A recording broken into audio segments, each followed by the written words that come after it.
कक्षा 6 में आज हम स्टार्ट करेंगे अभ्यास 7B। और 7B में ये कुछ 4 क्वेश्चन दिए हुए हैं। इन 4 क्वेश्चन को हल करने से पहले हम ये जानेंगे कि देखिए इसमें यहाँ दिया हुआ है रेखा, यहाँ बात की हुई है किरण। तो रेखा, किरण और रेखाखंड ये सब क्या होता है, किसे कहते हैं, पहले ये जानेंगे, उसके बाद इन प्रश्नों को हम हल करेंगे। देखिए रेखा का मतलब क्या होता है, कोई एक रेखा आपको दी होगी इस तरीके से और ये निशान ये होगा। रेखा क्या होती है, ये होता है रेखाखंड। और किरण को कैसे प्रदर्शित करते हैं हम, इस तरीके से। अब इनमें अंतर क्या है, रेखा का मतलब होता है हम उसको दोनों दिशाओं में जितना चाहें उतना बढ़ा सकते हैं। इस निशान का मतलब ये होता है कि इस रेखा को हम इस दिशा में भी बढ़ा सकते हैं और इस दिशा में भी बढ़ा सकते हैं, जितना दिया हुआ हो हमारी बुक्स में। रेखाखंड का मतलब क्या होता है, रेखाखंड एक माप दी होती है हमारे प्रश्नों में कि 4 सेंटीमीटर की या 5 सेंटीमीटर की रेखा खींचिए। तो जो वो माप दी होती है उसको कहते हैं रेखाखंड। ये क्या होता है, कुछ एक पॉइंट ये होता है, एक पॉइंट ये होता है, और इसकी जो लंबाई होती है वो यहाँ पर लिख देंगे। जैसे दिया है 2 सेंटीमीटर तो यहाँ लिखेंगे 2 सेंटीमीटर का, ये हो गया हमारा रेखाखंड। लेकिन जो बुक्स में हमें मेंशन किया जाता है कि इतने सेंटीमीटर की रेखा, इतने सेंटीमीटर का रेखाखंड खींचना है, तो वो इस तरीके से हम रेखाखंड खींचते हैं। अब नाम इसको दे सकते हैं हम, ये यहाँ से AB, इसको भी हम नाम दे सकते हैं AB, इसको भी हम नाम दे सकते हैं AB। रेखा का मतलब इधर भी बढ़ सकती है और इधर भी बढ़ सकती है। रेखाखंड का मतलब AB रेखाखंड है और उसकी माप इतनी दी हुई है, तो ये हो गया हमारा रेखाखंड। और किरण का मतलब ये होता है कि उसका स्टार्टिंग पॉइंट तो पता होता है हमें, लेकिन एंड पॉइंट क्या होता है, मतलब वो कहाँ पर खत्म होगी ये हमें नहीं पता होता। उस रेखा को हम किरण कहते हैं। जो कहाँ से उठ निकल रही है ये तो हमें पता है, लेकिन कहाँ तक जा रही है ये हमें नहीं पता हो, तो उसको हम कहते हैं किरण। अब यह है रेखा। रेखा का हम कोई भी नाम दे सकते हैं। रेखा माना इसको हमने नाम दे दिया A, ठीक है। रेखाखंड हमें माप दी हुई होगी, दोनों पॉइंट हमें पता होता है यहाँ से यहाँ तक। AB रेखाखंड की माप कितनी है, यहाँ लिख देंगे AB रेखाखंड है जिसकी माप है हमारी 2 सेंटीमीटर।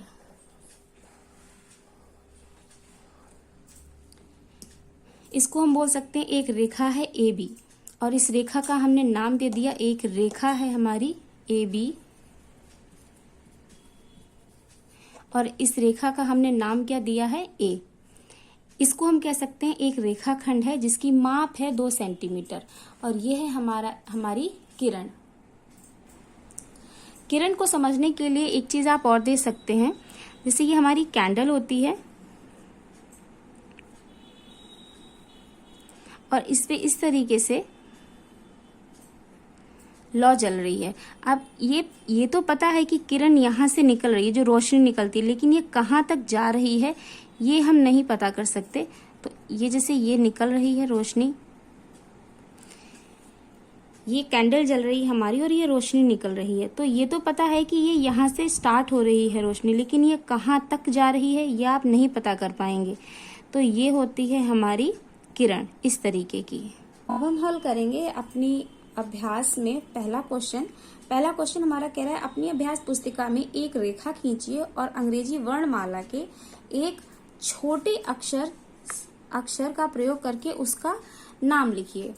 तो देखिए इसको कैसे करेंगे हम, कह रहे हैं अपनी अभ्यास पुस्तिका में एक रेखा खींचिए, तो हमने एक रेखा खींच दी, ये हो गई हमारी एक रेखा। क्योंकि उन्होंने रेखा के बारे में बात की है, तो ना तो हम, क्योंकि इन्होंने बात की कि एक रेखा खींचिए, तो हम रेखा खींचेंगे और उसको इस तरीके से इसमें निशान लगाएंगे, ये होता है रेखा। अगर रेखा खंड के बारे में बात की होती तो हम सिर्फ इस तरीके से एक पॉइंट से दूसरे पॉइंट तक एक रेखा खींच देते, ना कि इसको इस तरीके से बढ़ाते। तो ये है एक रेखा, और कहा है कि अंग्रेजी वर्णमाला के एक छोटे अक्षर का प्रयोग करके उसका नाम लिखिए। तो हम इसका नाम लिख देंगे, इसका नाम हमने लिख दिया, तो ये हो गई हमारी एक रेखा। और इसका नाम लिखने को बोला है कि अंग्रेजी वर्णमाला के एक छोटे अक्षर का प्रयोग करके नाम लिखिए, तो इसको हम लिख देंगे A। नेक्स्ट है हमारा सेकंड क्वेश्चन, कह रहा है सेकेंड क्वेश्चन हमारा कह रहा है अपने आसपास में उपलब्ध वस्तुओं की सहायता से कोई 3 ऐसे उदाहरण दीजिए जिनसे रेखाओं या उनके भाग का बोध होता हो। तो 3 चीजें हमें कुछ ऐसी बतानी है जिनसे रेखाओं का बोध हो। तो पहले तो हम लिख सकते हैं किताब, क्योंकि जो हमारी किताब है उसका किनारा, किताब का किनारा, ये हो गया हमारा पहला। सेकंड हम लिख सकते हैं पेन, और थर्ड हम लिख सकते हैं जो हमारा व्हाइट बोर्ड होता है, जो बोर्ड व्हाइट बोर्ड होता है उसको लिख सकते हैं, या फिर आप लिख सकते हैं मोबाइल का किनारा, अलमारी का किनारा, अलमारी जो हमारी स्टील की अलमारी होती है,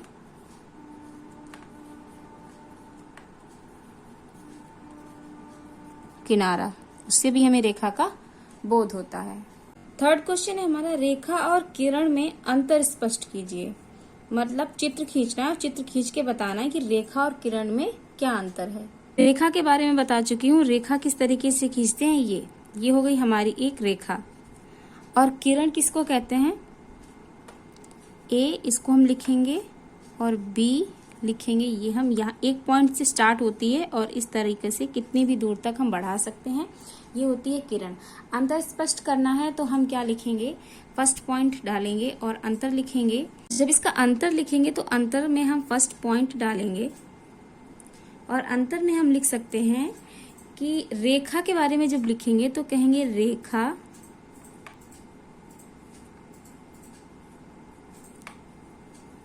सीधी होती है। पहले तो रेखा सीधी होती है जिसका विस्तार, विस्तार मतलब फैलाव, इधर भी बढ़ा सकते हैं और इधर भी बढ़ा सकते हैं, जिसका विस्तार दोनों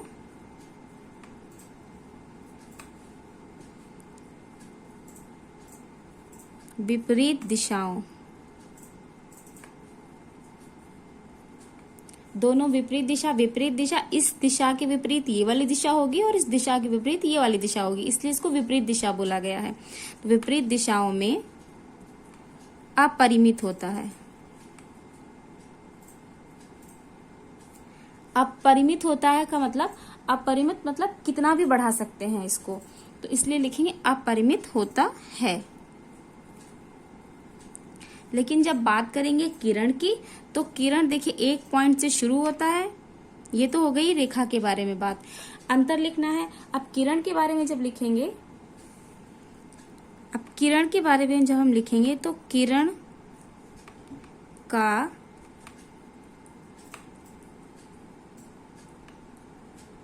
प्रारंभिक बिंदु हमें ज्ञात होता है। देखिए ये प्रारंभिक बिंदु है, ये हमें ज्ञात है, लेकिन जो दूसरा बिंदु होता है हमारा, किरण का प्रारंभिक बिंदु हमें ज्ञात होता है, परंतु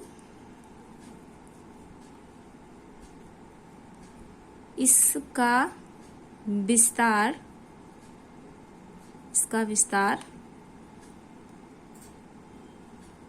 अंतहीन होता है।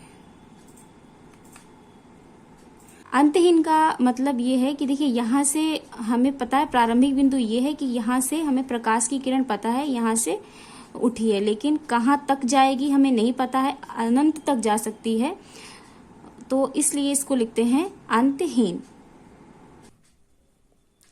नेक्स्ट क्वेश्चन है हमारा, दिए गए प्रारंभिक बिंदु निगमन बिंदु मतलब जहां से स्टार्ट हो रहा है ए और एक अन्य बिंदु बी से होकर जाती हुई एक किरण खींचिए। कहा है दिए गए प्रारंभिक बिंदु निगमन बिंदु मतलब कि एक बिंदु दिया है, इसको बोल दिया है ए, और एक अगला बिंदु दिया है, इसको बोल दिया है बी, और कहा है कि प्रारंभिक बिंदु से होती हुई, प्रारंभिक बिंदु से, और कहा है कि प्रारंभिक बिंदु ए और एक अन्य बिंदु बी से जाती हुई एक किरण खींचनी है। तो प्रारंभिक बिंदु ये है, इससे जाती हुई एक किरण खींचनी है, मतलब यहां से ये इसका निगमन बिंदु है, निगमन भी बोल सकते हैं, स्टार्टिंग पॉइंट बोल सकते हैं, प्रारंभिक बिंदु भी बोल सकते हैं। तो ये हो गया इसका प्रारंभिक बिंदु। इससे जाती हुई हमें एक रेखा खींचनी है, किरण खींचनी है, जो ए से शुरू हो, बी से जाती हुई इस तरीके से होगी। अब देखिए यहाँ ए से स्टार्ट हुई एक बिंदु, दूसरा है बी, इससे जाती हुई एक किरण खींचनी है, क्योंकि कि जाती हुई खींचनी है तो यहाँ पर रोकना नहीं है। यहाँ से ये स्टार्ट हुई है, इसको भी इसने कट किया है, यहाँ से निकली है तो यहाँ तक ये जाएगी। अब ये निशान इसलिए यहाँ पे लगा है कि जरूरी नहीं कि ये यहीं पे रुक जाए, ये आगे भी जा सकती है, इसलिए ये वाला निशान यहाँ पर इसमें तीर का लगा है। तो ये 4 क्वेश्चन दिए हुए थे इस एक्सरसाइज में और ये चारों हो गए हमारे कंप्लीट।